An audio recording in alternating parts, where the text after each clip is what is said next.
તો જોયાની છે જુગ મારું ધામ છે રે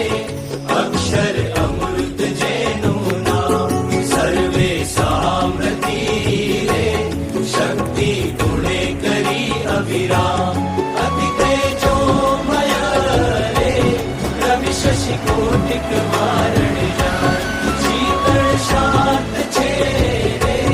તેજની ઉપમા નવ દેવા તેમાં હું રહું રે દ્વિભુજ દિવ્ય સદા સાકાર